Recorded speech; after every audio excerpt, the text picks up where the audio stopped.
This may not even be for you, but this is definitely for your teams. If you are a leader of a team of people in professional networking, you absolutely are going to want to pass this on to your teams, okay? This will be good stuff. And I'm going to share with you how you are not running out of people to talk to. I hear from team members often, oh, we're about at the end of our list. We're running out of people. I'm running out of people. And I had this thought and this feeling in the beginning. When I got started in 2014 in networking, I had this same thing where I was like, man, I'm running out of people. And I had this anxiety built up.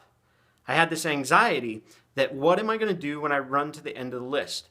And here's what you need to realize. You need to change your orientation, change your way of thinking about this. You're not running out of people. If you've run out of your warm market, well, you still haven't run out of people to talk to, okay? You haven't.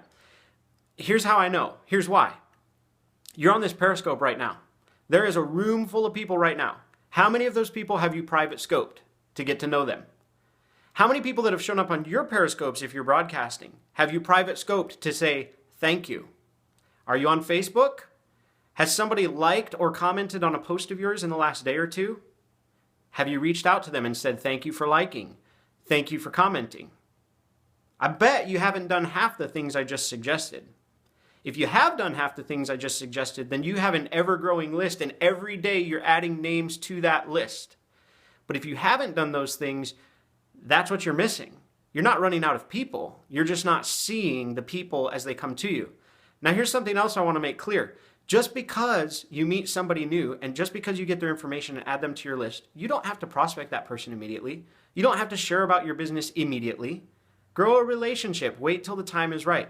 But I would encourage you to be a friendship builder with everyone you meet. Now, obviously, there's an economy of scale there, right? Obviously, you've got team members that are really devoted that you need to plug in the most amount of your time with.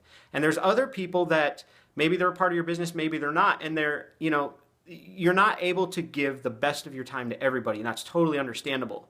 But what you are able to do is I'm going to challenge you with at least 2 people a day you can connect with and make a new connection. You can. And you can check in with those people. Heck, social media allows you to be lazy about some of these relationships now. You get notifications from Facebook. Guess what? I gave a personal message to people today. Happy birthday messages. Sending them a personal message, and do it by a voice message. Which, by the way, you want to see another good scope on this topic? Go to John and Nadia Melton's scope from, I think it was yesterday or it was earlier today, talking about using Facebook to grow your team. Check that one out too. If you're not following John and Nadia Melton, you should be following them too, because that's another great tip. Again, I'm sharing with you a conglomeration of things that I've picked up here from multiple mentors and from my own experiences. So, you're not running out of people to talk to. You simply need to be more open, and 2 people a day is not hard. Not hard.